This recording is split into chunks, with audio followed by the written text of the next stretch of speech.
All right, so we're diving into something pretty fascinating today. Oh, yeah. Yeah, the Berggruen Institute, Hmm. a think tank, Yeah. and they're all about like finding solutions for the big challenges. The big, like, 21st century. All Exactly. that. So we've got a really interesting interview with Nils Gilman. Uh-huh. He's their COO, Right. and it's from this show, The Bond, The bond. Okay. plus some other articles too. Interesting. Now, a think tank. Yeah. What's that doing on a show about nature? Right. That's the cool part. It's Yeah. all about these connections between nature and Yeah. community and like global governance. It's more connected than you think, huh? Way more. Yeah. So the Berggruen Institute, they started back in 2010, Okay. right in the middle of that whole financial crisis. Right. Lots of uncertainty back then. For sure, and it felt like the old systems weren't working. Yeah. Yeah. Hence, fresh thinking, right? Hey, exactly. Fresh thinking is exactly what was needed. So the founder, Nicholas Berggruen, Okay. he wanted to make a space for new ideas, I see a space to find solutions for, like, Yeah. problems that seemed Intractable. intractable. Yes. And one of the things they do, this 21st Century Council, Oh, I've heard of that. yeah, it's a pretty big Yeah. deal, right? Yeah. What do they actually do? So think of it kind of like a shadow organization. A shadow organization. Yeah, for the G20. Interesting. It's all these like former heads of state, finance ministers, big thinkers. So they're influential, Yeah. but they don't, like, actually control anything. They don't have direct power, but they're Gotcha. working behind the scenes, Got it. trying to like steer the global agenda. Towards more, Equitable. equitable and sustainable Yes. policies. Right. Kinda like a a- brain trust. Trying to, like, Make things better. make things better. Yeah. But they're not just global. Wow. Right. They do stuff here in California too. Like what? This Think Long Committee. Okay. They work on state level things. Got it. And a big thing they did Yeah. was pushing for that rainy day fund. Oh, right. The one that Philpimic. stabilized things. Yeah. That's pretty cool. Hmm. Taking these big ideas All right. and, like, actually applying them, Making them real. making them real. Yeah. So what are some of their like core ideas? Like, what drives them, you mean? Yeah, like their philosophy.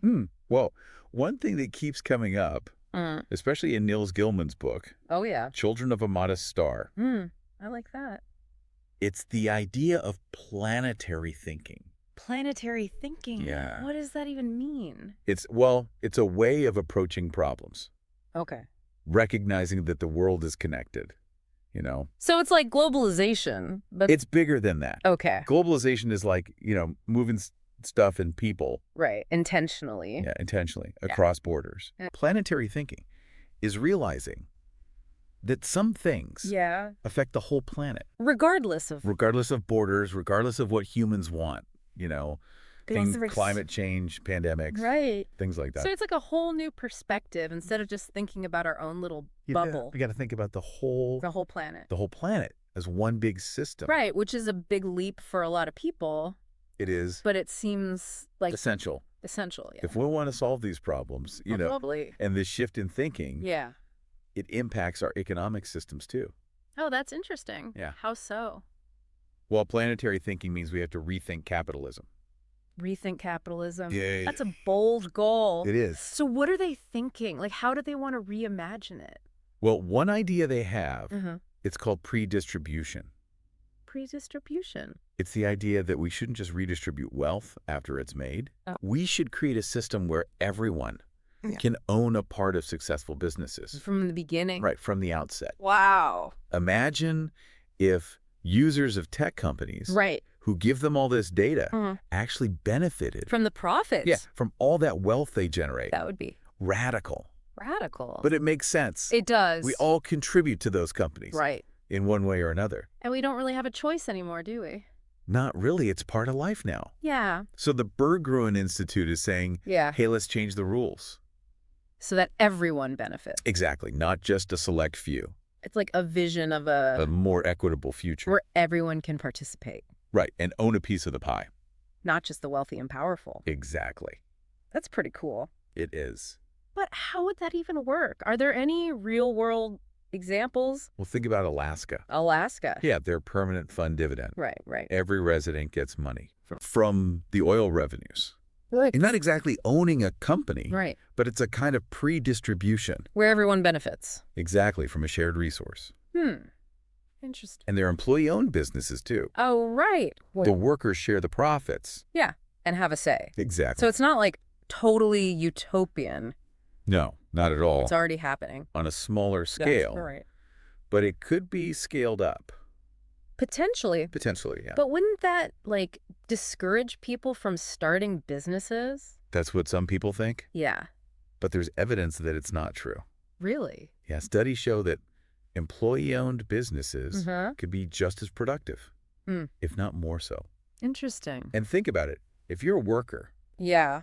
and you own a piece of the company, Right. wouldn't you be more motivated? That's a good point. It's like, It builds community. yeah, everyone's invested. Exactly. Not just financially, but Emotionally Sure, yeah. invested in the outcome. leads to a more engaged workforce. For sure. Okay, so shifting gears a bit. Okay. Nils Gilman, he's got some strong opinions. Oh, yeah. About what? About leadership. Leadership, okay. He thinks we need better leaders Hmm. and a better way of choosing them. Interesting, especially when it comes to Governance. governance. It's Yeah. all about meritocracy. Meritocracy, so like The best people for the job? based on their skills and experience. Exactly. Not just their connections or wealth. He's saying that happens too often. Way too often. And that's why people don't trust institutions anymore. Exactly. He made this really interesting point Yeah. about the only two institutions that haven't lost trust. Which ones? Small businesses and the military. Huh. That's interesting. And he thinks it's because Because they're seen as less corrupt less corrupt. Okay. and more meritocratic. More meritocratic, yeah. Like in small businesses, you have to be competent You got to know what you're doing. to succeed. And in the military, it's all about ring and merit. Duty and service. Right. So there's less room for, BS. BS. Yeah, You exactly. have to prove yourself, Earn your place. which builds trust. Makes sense. So he's saying we need that in government too. A more meritocratic approach. Right. We need leaders who are Competent and ethical, and committed to common the good. common good, right? Which brings us to another one of his ideas. Hit me. New government departments. New departments. Why? Well, he thinks our current institutions, Yeah. they were designed for a different time.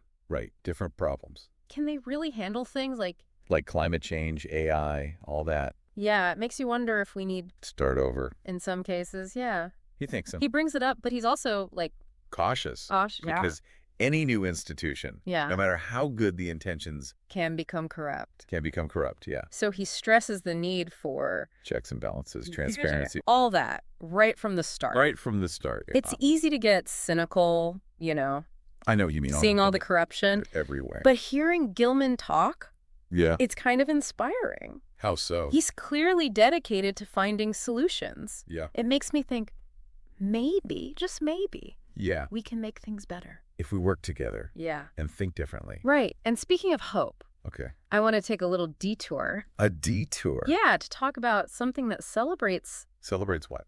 human ingenuity Okay. and cooperation. I like it. The Berlin airlift socks from XPFE, FUN. Oh, those socks you were telling me about. Yeah, the historically themed ones. How do they connect to? Remember Gilman was talking about Yeah. institutions that have kept public trust Right, like the military. and how it's about competence and service. yeah. The Berlin airlift was a perfect example. I see. It Because, was the Air Force Yeah. playing this crucial role. right, a non-combat role. They airlifted all those supplies Into West Berlin. when it was blockaded by the Soviets. For over a year, that was a huge effort. Huge. And it showed. International cooperation. Yeah, even during the Cold War. Right, they recognize. We're shared humanity. Yeah. And work together. To solve a crisis. Exactly. And that echoes what the Berggruen Institute is doing Finding peaceful solutions. to global challenges. Interesting connection. So if you want to check out these socks, Okay. we'll have a link in the description. Right. And xpfe.fun. They have other cool stuff too. Like what? They're Firebrand and Gone books. Oh, yeah. They're about history and civics and stuff. Sounds cool. Really engaging. I might have to check that out. I think you'd really like it. All right. Well, back to the Berggruen Institute. Yes. So we've covered a lot. We have Their origins, their mission, planetary thinking, pre-distribution. new institutions, all that. It's a lot to take in. But there's still more to explore. Oh, there is. Oh, yeah. In the next part of our deep dive, we're going even deeper into the implications of all these ideas and what they mean for the future. Let's do it. It's easy to feel kind of overwhelmed. Right. I know what you mean. Talking about all these big changes. Yeah, like... How can we as individuals actually influence these huge systems? It's true. It can feel daunting, yeah. But that's where the Berggruen Institute comes in. I think so, too. They show us that there are people working for a better future. Yeah, actively working. And it reminds us that we don't have to just accept things. Yeah, the status quo. Right. We can actually change things. Yeah. They're tackling these complex issues head on and coming up with real solutions. It's empowering. Well, they're saying these problems if we're willing to think differently. And work together. Yeah. And it's not just about, like, waiting for governments. Or grand gestures. Right. We can do things as individuals to contribute to this shift. Absolutely. It starts with being informed. Yeah, understanding the challenges. The solution. And that's what we're doing here. On this deep dive. Giving you the knowledge to engage in these conversations. To make informed decisions. Exactly. And it goes beyond just being informed, right? It does. It's about being an active citizen. Holding our leaders accountable. Demanding better systems. That prioritize the well-being of people and the planet. Yes. It's about using our voices, our consumer choices to support the things we believe in. The businesses and policies that align with our values. You know what really struck me in Gilman's interview? What was that? That point about declining trust in institutions. Oh, yeah. It's a major red flag. If we don't believe in the systems that are supposed to be part of us, how can we solve these huge problems? Right. It goes back to what we were saying about meritocracy, competent leadership.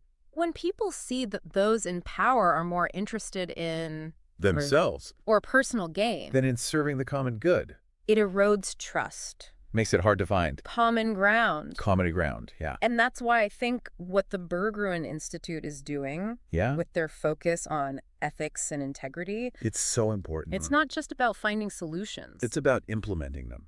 In a way that's transparent. We need a shift in mindset. Among leaders. In the public. We need to move away from that transactional view of politics and towards something values-based. Like, we need to reclaim this idea of common good. Yeah, for too long it's been all about individual self-interest. But if we want a sustainable future, a future that's equitable, we have to start thinking about what's best for everyone. Not just ourselves. Not just our own little group. It's interesting how this connects back to planetary thing. It's not just about the natural world. It's about our connection to each other. We're all in this together. Whether we like it or not. And that brings us back to reimagining capitalism. This idea of predistribution. Yeah, it's like, why haven't we been thinking about this? I know, right? Why should a few people control all the wealth when we all contribute to creating it? It challenges some fundamental assumptions about how things work. But as Gilman said, it's already happening in some places on a smaller scale. He gave the example of tech companies. Yeah, users could benefit from the value of their data. Makes sense to me. We're constantly giving them data. And they're making billions. Why shouldn't we share in that? Exactly. It's not like we have a choice. About participating in the digital economy. It's part of life now. So the Berggruen Institute is saying, let's change the rules. Make it fair. So that everyone benefits. It's a vision of a future where everyone has a chance to thrive. To participate. To own a piece of the pie. Not just the privileged few. And it aligns with their whole mission of creating a world where everyone has the opportunity to thrive. I think it's important to acknowledge if there are challenges with any big change. Like pre-distribution. There are questions about how to implement it. How to make sure it's fair. How to avoid unintended consequences. But it's a conversation. Worth having. We need to be willing to challenge our assumptions. Explore new ideas. And that's what the Berggruen Institute is doing. They're not afraid to ask tough questions. Push the boundaries of conventional thinking. And that's what makes them so relevant. So important. They're making us confront the challenges of our time. And think creatively about the future. You know, one thing that's clear to me is that the Berggruen Institute isn't just a think tank. Yeah, they're not just coming up with theories. They're trying to make a difference in the real world. They're translating their ideas into action. Whether it's policy recommendations, advocating for new institutions, or promoting a new way of thinking. And that's what's so inspiring. It's not just about thinking differently. It's about doing things differently. Taking acts. Creating the world we want. And I think that's the key takeaway from this deep dive. It's a call to action. For all of us. To engage with these ideas. To think critically. To find ways to contribute. To a better future. So what stands out to you? From this deep dive? What resonates the most? For me, it's the reminder that we don't have to be passive. We can all be. Agents of change. We can all shape the future. Even in small ways. I love that. It makes me wonder. Yeah. What would your ideal government department look like? If you could design one. To tackle a global issue. That's a great question. It challenges us to think creatively. And practically. That's what deep diving is all about. Yeah, that's a question we could spend hours on. For sure. But it's good to think about, you know? It is. What do we really care about? Right. What are our priorities? Yeah. And how would we actually solve those problems? Yeah, it's one thing to see the problem. Right. But coming up with a solution. That actually works. That's the hard part. It's easy to complain. Oh, yeah. But it's harder to actually do something. Yeah, come up with an alternative. That's the challenge we face, I think. In the 21st century, yeah. We can't just wait for someone else. We got to be part of the solution. And the Berggruen Institute gives us hope, right? They do. They show us that a better future is possible. Is possible, yeah. The people are out there. Working on these problems. And finding innovative solutions. It's been a wild ride. It has. Exploring all this stuff. From financial crises to reimagining capitalism, planetary thinking, new institutions, all of it. They're not afraid to push the boundaries. And I think their work reminds us that we all have a responsibility to engage with these ideas. It's not enough to just know about the problems. We have to be part of the solution. So if you want to learn more about the Berggruen Institute, we've got links to all the sources in the description. And definitely check out that interview with Nils Gilman on the bond. It's really insightful. Gives you a great overview of their work. We'll have a link to that too. Keep the conversation going. Yeah. What are your thoughts on planetary thinking? What would your ideal government department be? Share your ideas in the comments. Or on social media. We'd love to hear from you. Until we bond again.